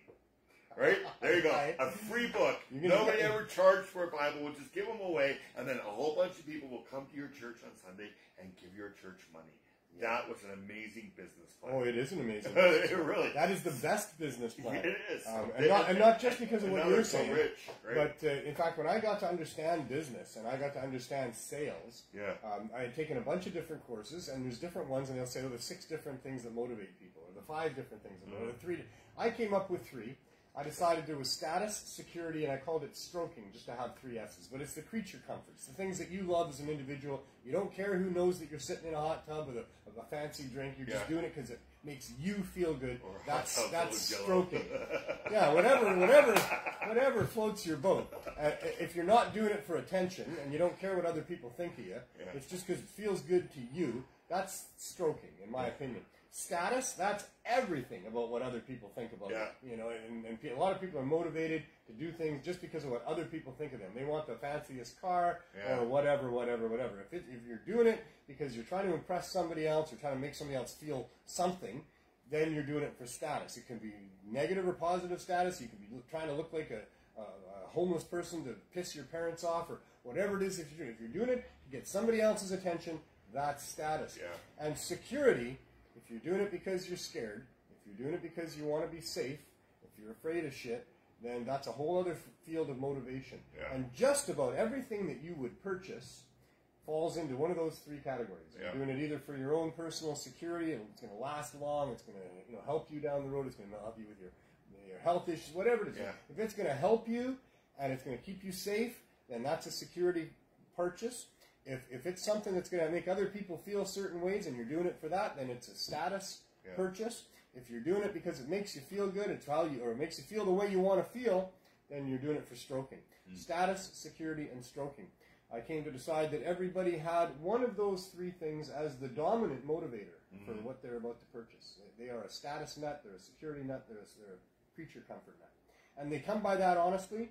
It's part nurture and it's part nature. Part of your own predisposition, part of how you were raised, the environment that you were raised in. Some people are raised in an environment that makes them have a serious need for impressing other people. Yeah. It's all about what other people think about you. Some people are just made to feel like they're nothing, and they're gonna treat themselves. They're gonna spoil themselves. They're gonna do everything they can to make themselves feel good because they don't feel good, and they're highly motivated to feeling good and purchasing and spending money to feel good. And nothing wrong with feeling good. I'm about having as much fun as you can have. And all that kind of stuff, but there's certain people that are highly motivated for that, and for the other as well. So as a salesperson, a few quick questions, and you can know who you're talking to. Is this person motivated for status, security, or stroking? And then you can tailor your sales pitch to that person, and you can, bless you. So, that became my three motivational factors for things, and that's what sells people, and that's what people are after. I don't know, I should write a book maybe. Or maybe it's all just bullshit. I'm not sure. Happy Toasted Tuesday. So what else do we need to talk about? Where were we at? I don't want to lose track. Well, I don't know. It's 5:21. It is. So we need to get out to the RV before too much longer. Yeah. I want to say that I'm there's. going to Toronto tomorrow. I want to say that there's an event coming up on the Monday, September 6th. It's the Canna Crusaders Day. Cannabis Crusaders Day. Apparently, it's a day that we're going to take to mention those people that have, stood up to the man, or and anybody who's ever broken the law by smoking a joint is someone who stood up to the man, and so for all of us, we're going to have that day. I thought it should maybe be more tailored towards the harvest time of year because that's what's going on. But that's fine; it's harvest time of year anyway, and I'm sure we can take advantage of that. Harvest Cup. Well, the Harvest Day event or something. I threw that into the hat. I don't get to choose, and maybe it was only pulled out of the hat. Maybe we could have a day where we reflect on the people who have passed this year. Well, that would certainly be part of this day, right? Yes, and that is certainly very much needed. The amount of people that passed, and Greg and all, but so Randy came just recently as well. So there, that could be a thing that we could do. I'm sure for Cannabis Crusaders Day, that would definitely be, something that would be acknowledged on that day. And the name is now set for this particular one that's coming up. Here it's going to be at Sunset Beach in Vancouver. Feel free to have a Cannabis Crusaders Day wherever you are. And bring a booth down. I want to plug that. Booth space is free. Lots of it there. We had a great time on BC Bud Day down there. There was 15 or 20 people that came and set up booths, maybe more. We had some mushrooms down. We had edibles. We had weed down everything there. You could want, cannabis-wise. Come on, make it a good. So let's do that. The Karma Cup is coming up as well. Judges' kits go out on the 20th, I believe. On the 20th. So Karma Cup people, if you want us here on Pod TV, probably Carly Marley would like to have a kit. I'm sure we'd like one here. We'll judge it for you. We'll promote your event for you. And all these events are very good. They're good for people to figure out what medicines work the best as we judge the different ones that are put in. So you're saying the Karma Cup is in 10 days? No, the judges' kits go out. Oh, the so kits if you want a kit, I would say get it quick. They're on Instagram. Yeah, and we want a kit, but we don't have money. Yeah. We know who to talk to, though. Well, hopefully it makes them money to give kits to certain people in the media that can. Well, I know that they said in the beginning they have half-price kits, and that's when they usually like you to jump on board then, and then you can promote it for what you say. We will get in touch with the Karma Cup people and figure out how we can best promote them, or what they want us to help them, or we'll promote them. We could even do it as a 420 session. Well, I'm sure we would. Yeah. I'm sure we would. Yeah. If we had a kit here, we'd be using it. Yeah, and I'm going to have a new email. We might have to have extended 420 sessions up until, I sent Two-Hoot the money for the email, so we'll have an email here on the desk from Two-Hoot. They're in Airdrie, Alberta. He gave me one for half price. Nice. So that we can be able to do dabs, not just have to smoke, because I like to do dabs. So, and that's already in the mail. I've already paid for that, so... That's very nice, So we'll be able to do smoking and dabbing. for 20. So nice. that would be good to have the karma kit. We could. I mean, we smoke weed during the 420 event, but I'm not sure we really take full advantage of a 420 session. No. We got the big hookah. We could ramp it up, from the 100th show on. Yeah, there you go. Get one of those smoke machines. So maybe between now and next Tuesday, we might have a karma kit. There you go. We have to reach out to her. It'd be nice. Yeah. I like that. I always like judging these things. I like promoting these things. I've been a big part of promoting these things for a long time. I can bring it back. There you go. Right? Because I'm going to be there for 6 days. We can maybe do that. Right? So if you could get a hold of her and get me one before Tuesday morning when we leave, so basically Monday night, she wouldn't have to pay for any shipping. I would bring it back since I'm already there. I just go, I've got a car so I could go and meet her or anything. So if you can arrange that, I'm sure she would be very happy not to pay for shipping. Sure. So we'll see. We'll see what we can do. Yeah. We'll see what we can do. I can always willing to help. Okay. I'm bringing t-shirts. I can bring back a karma kit. Probably even more room in the car. Yeah, I know. Bang. We're Bang. flying. We're flying. Oh, yeah, that's right. You're flying. We're flying. We're not driving. We should have drove, though. Well, the drive is so cool to do. It is. But, we'll do that next year. If you want to get someplace and then be there for a little while, then flying is probably better for sure. So I'm going to need a chauffeur that'll take us from Vancouver to Toronto and Toronto back next year. So anybody knows We're taking resumes. Anybody's got to be 420 friendly, obviously. So that's one of my bucket list things, and it looks like I might be able to get that off. I suspect that might get filled pretty quickly. You never know. Never know. You got to be cool too. All right. We'll see you next week. We'll see you next week. You got some shirts to take to. Yeah, I gotta go grab a gray one, right? Okay. All right. Yeah. Gray one and what? Another white one? No, I've got the white one in the car. She just asked for. She'll probably send you with some. You're leaving tomorrow, aren't you? Yes, tomorrow morning. Yeah. Feel free to take a half a dozen. You can bring them back if nobody wants them along the way, but people might want them along the way. You just give them away or the $10? No, a $10 minimum donation. We got to always try to get money for the Cannabis Substitution Program. The Cannabis Substitution Program operates on donations. These shirts and the hoodies that we have as well were a donation to us. We rebranded them with the Cannabis Substitution logo because that was the right thing to do. And so everything is done by donation, and we need all we can get. As the program continues to expand, and we could expand it here in Vancouver, we've got close to 300 members that come and get a daily, every 4 days they get 420 milligrams of high-dose edibles of their choice. We don't include more people than that. We are including a few more people as we go, but there's a whole bunch more people that would love to be on the program, and we haven't been able to do that because we want to make sure that we can sustain it. And with only relying on donations and never knowing when donations are coming or who's going to donate when, we certainly have some regular donators that we count on, but there's no contract in place. There's no guarantee that these donators are not going to all of a sudden be unable to donate to us for whatever reason. So we really live on a shoestring budget with barely enough donations, but we make it work, and we don't turn anybody away. There's a bunch of people that would like to be in the program that we haven't been able to include in the program, but we don't turn them away. We tell them they can come and see us every day instead of every 4 days, and we will give them a muffin and a joint or a cookie and a joint. Michael the Cookie Monster has been providing us with cookies that we've been giving away to people for, I'm sure, 4 years now. John Murray provides us with cupcakes that we give out that are upwards of 100 to 150 milligrams per cupcake. And so we're able to help these people, even though they're not part of the program. There's probably 400 or more people in total that we're helping here. Could be more. And in the case in London, Ontario, and in Halifax, where Chris and Mary are running their programs, they could use more. I know that they scramble every week to try to get enough to put into the kits and to give to people.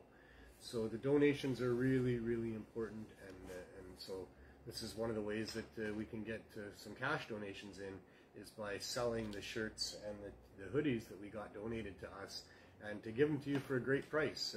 $10 a shirt, I think, is a great shirt. We did pay for the crests. We did pay to have them put on. Shipping is extra, of course, if you want them shipped to you. But we have shirts available, so it's a win-win. I believe everybody should win in every situation. I'm all about win-win-win. If there has to be a loser in some sort of a situation, then that situation is not being done correctly. because everybody should be able to be a winner. The hoodies that we have are a minimum $25 donation, and those hoodies retail on the website from where they were donated at over $60 a coat. So yeah, there's that going on. The Cannabis Substitution Program, meanwhile, has been helping people get off of opioids on the downtown east side for over 4.5 years now. We now have evolved from what was a lineup once a week for the first year to twice a week for 2.5 more years, to a storefront 8 hours a day, 6 days a week for 4.5 months, to an RV. We couldn't stay in the storefront because the city wouldn't give us a license that would allow our landlord to not fear for his own losses involved. And they wouldn't do that because they said that they wanted Health Canada to do it first. They are wanting to give us a license. They're wanting to support us. They passed a motion unanimously to support what it is that we're offering for people here. But they need to wait for Health Canada to give us approval. We asked for that approval over 10 months ago now, and that was in the form of a temporary ministerial exemption. Along with licenses, of course. We have applied for licenses to be able to use the trusted sources that we have, to be able to test our own products here, to be able to have licenses for us as a store, for our staff, and for our suppliers. That's all been applied for, but the temporary ministerial exemption should have been something that could have come quickly and allowed us to stay in the store. That's why we presented it to them in an emergency basis. We were still in the store at that time. But it didn't come, it still hasn't come. Now for 9 months plus we've been out in the RV because we bought an RV. Once we were booted out of the store, we wanted to stay right where we were, where the store was, because many of the people in our program do not have contact information. They need to know where to find us. At that point, having for 4.5 months, almost 5 months, gone 8 hours a day, 6 days a week, we could not then, in all good conscience, cut our service back to a couple times a week.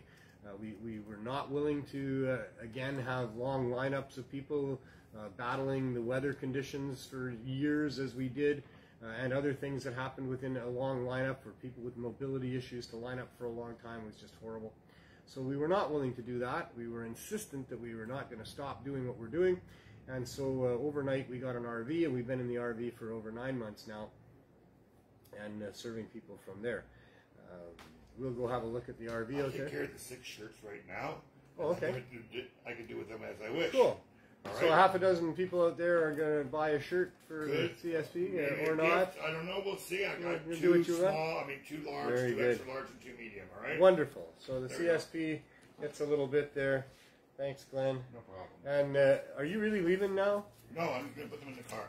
Okay, so you're going to hang around till the end of the show? Yeah, I will. Okay. Yeah, yeah. Otherwise, I'd say goodbye to you because you're not coming. No, I'll come back. I just And you're due back day before next week's show, right? I will be here On that day, you're coming back. 9:30 in the morning we land. I see. Give me a little time to catch up on my sleep. In the morning we land. All right now. Great stuff.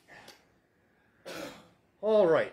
So I think that's it in a nutshell.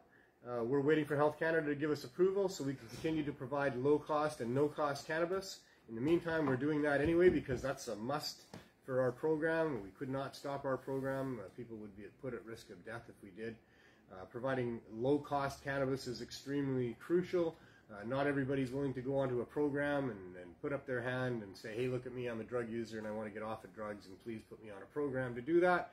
But there are people that are privately struggling with addiction to hard drugs or the use of hard drugs and wanting to have an option and wanting to have cannabis as that option.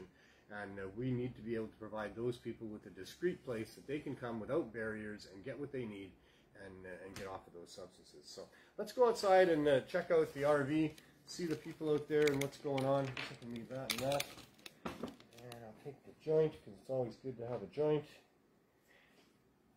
I watched, who was it? George Carlin. Well, we'll fill you in on that outside.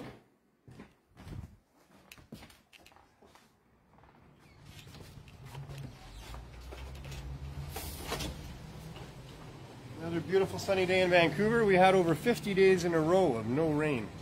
And we have had a couple of days of rain now, so that's awesome. But we're back to beautiful weather, and it's going to be even hot again coming right up, and we're going to have some more very hot days in the RV. the reference to George Carlin there was I watched an interview with him. Unlike most comics, George does not indulge in the heavy drinking and partying lifestyle, and he's been careful not to do that. But I was interested to hear him say that he always has a joint somewhere close by that he knows how to get. So that's very good. Let's go see. Hey, bud.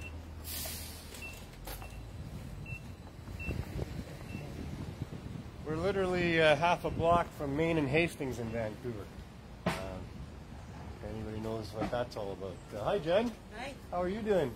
I'm okay. How are you? Pretty good. What's going on in here now? Yeah, not yet. We're talking here. Maybe, It's been a warm day.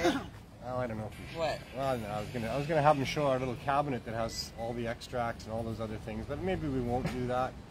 We'll keep that. Oh, I know, but we'll keep it on the down low a little bit, you know, because that's the big issue, right? That they just want to make sure nobody's selling cannabis, other than the government, to prove people, and they're going to great lengths to make sure that that doesn't happen. Once again, using the criminal law against people, harsh penalties, and trying to scare the crap out of people who just want to help people have some cannabis. So, anyway, but. Yeah, how's the day gone? It's been all right. What do you have? What do you have for your blog tonight? You don't know yet, eh? You'll have to read the blog. She's not gonna give away. Why would I tell it all now? It might come before the end of the day. Jen Nelson on Facebook and the Cannabis Substitution Program page, because we put it there. Writes on Facebook it says project. So. Okay, so it's a Cannabis Substitution Project, because this was a project before it was a program, and I guess I haven't changed that on the website or on the Facebook page. So, yeah. And even then it might be hard to find. I don't know how easy cannabis things are found For a while Facebook. it was hidden, and then it was findable, and I don't know. Well, we're there, Facebook's and you put together a little blog every day of some of the things that happen around here. What sort of things do you talk about? Today, one of our members came by and was upset that his grandma just passed away. Oh.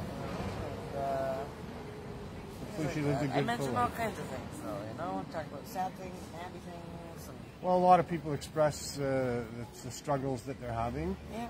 They express the appreciation that they have for us being here. Oh, yeah. That's a daily theme in almost all of the blogs. There's that, because that's what happens here daily, you know. But then there's lots of other incidents, you know, police stuff and car stuff and other stuff. There's just stuff here. This is not a dull neighborhood. This is not like a subdivision or a cul-de-sac where, you know, the houses are just there. There might be the odd kid playing, but other than that, you don't see much. Around here, you see way too much of all kinds of stuff that you don't want to see and wished you'd never seen.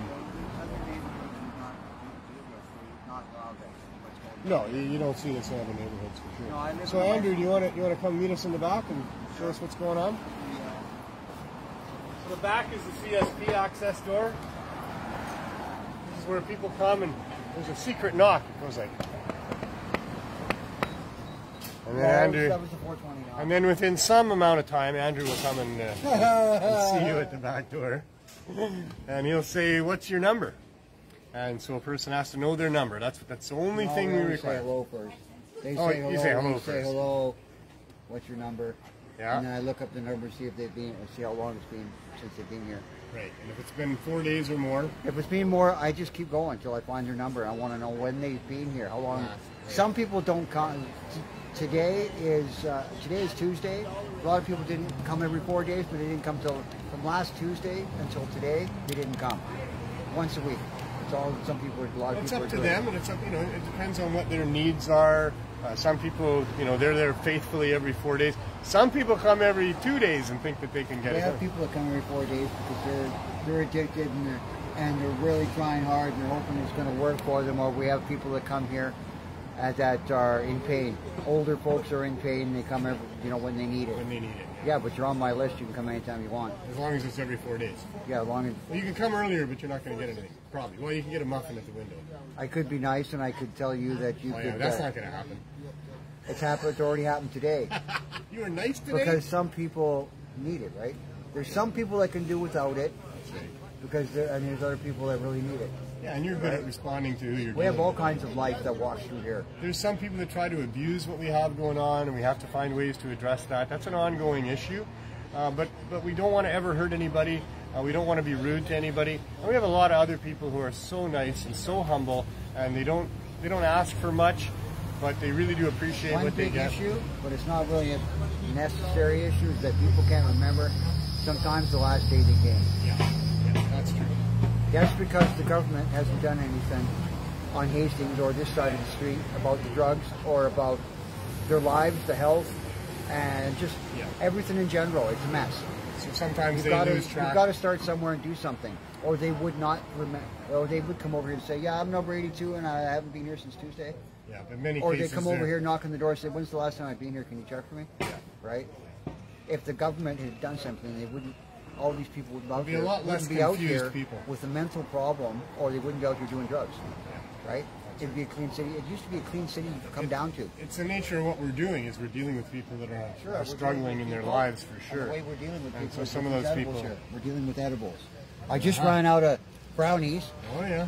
Just before you got here, I ran out of brownies. That whole bag was full. Did you say she was here today? She was here Oh, so today. there's more inside. There's more inside. I Okay. just filled the bag and that's it. Right, we only bring small amounts of... I got some CBD caps at 15 milligrams each.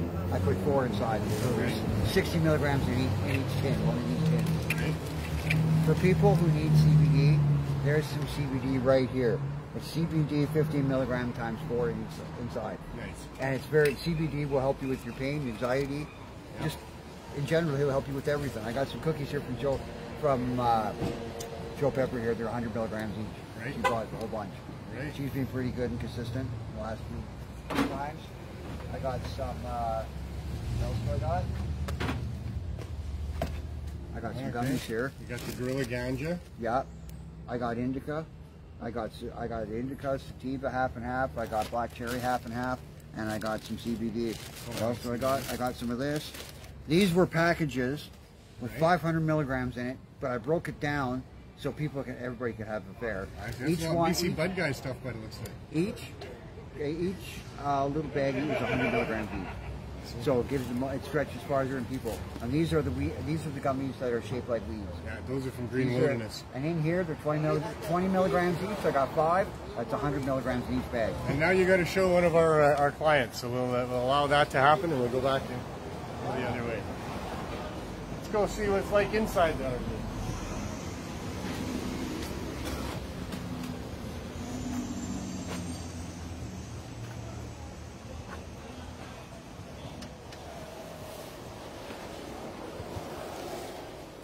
How's it going, George? We have a new radio, apparently. Looks really nice. Beautiful. I like that. How does it sound? It doesn't sound very okay. Oh, shut that off. Shut that off. That's not on. We can't be Sounds playing music great. in here. Have that on there? It sounds like something we didn't write. It sounds too good.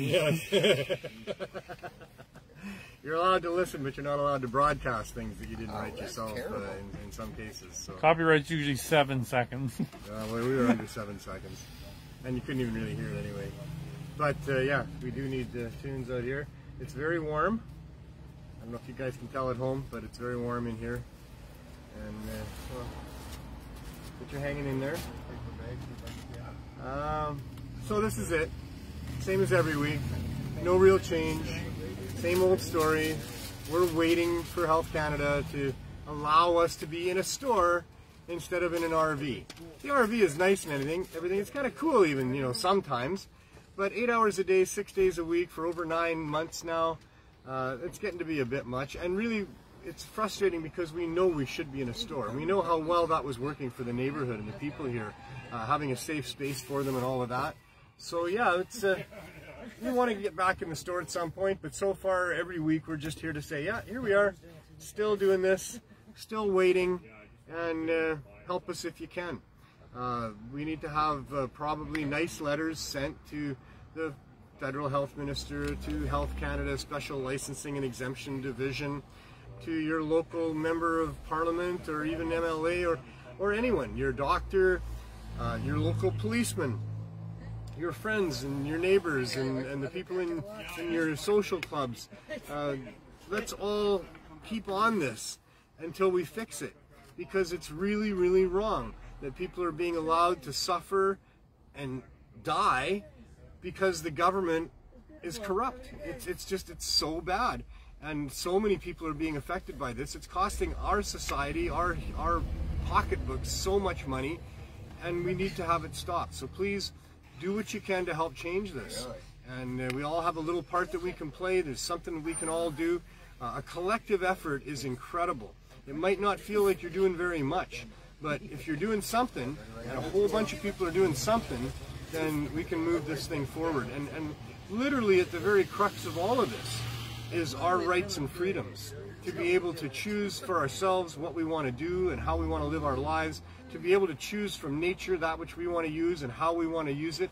As long as we're not hurting anybody else, we should be free to make whatever choices we want for ourselves. And this is not the world we're living in, and that's very, very serious, and it's costing us a ton. So thank you so much for watching today and joining us in this. I hope you share this out, and other people get to have this information as well. Everybody needs to know what's going on. Everybody needs to be part of this movement and this effort, and then we can affect proper change. I got to thank Pot TV for allowing me the platform to be able to do this, to my producer Neil for putting all of his time and energy into helping this show work, to the other shows on Pot TV, Monday 420 Lifestyle with BC Bud Girl and Carly Marley, BC Bud Girl again on Thursdays with Morning Glory, Johnny B with the most important show of all, How's It Growing on Fridays. How's It Growing is important, because we all need to grow as individuals, for sure, growing our knowledge and our understanding of the issues and what it means to be a human being and to take part in a society, and how to move things forward in a direction that's going to benefit the generations to come. All of that stuff is part of growth and growing. And growing cannabis plants, if there was so many cannabis plants that they just couldn't do anything about it, then they wouldn't do anything about it. And that's how we can all do this. Every space, every person who can, get a hold of a clone, get a hold of some seeds, grow some weed, do it for yourself, do it for everyone, because it helps everyone when we all grow plants. Especially for yourself though, because if you're a cannabis consumer, then you know what it costs to purchase cannabis, and supplying your own is way cheaper than that because it's just a plant. And if you're a medical user, then growing something that you've put your love and attention into, that you know what went into that plant, and then allowing that to help you heal and to use as medicine to help you with your issues, that's a wonderful experience. And the people that I've met, and there's hundreds of them that grow for themselves, for them it's always a wonderful spiritual thing to do that they love doing. So I recommend that we all grow as much as we can, as best we can. Practice growing, just practice. You won't ever actually probably have a real crop or really succeed, except that you're going to continue to grow cannabis while you're practicing to grow. But it's an ongoing lifetime of learning of what plants want and how they respond and how they can give back to you so many great things in your life. So thanks to Pot TV, thanks to Anil, thanks to all these other shows, thanks to you for watching, thanks for everybody that's helped and contributed to the CSP, and everybody out there that cares. I thank you all. Go through your life, have as much fun as you can. We'll see you next week. Carbonation.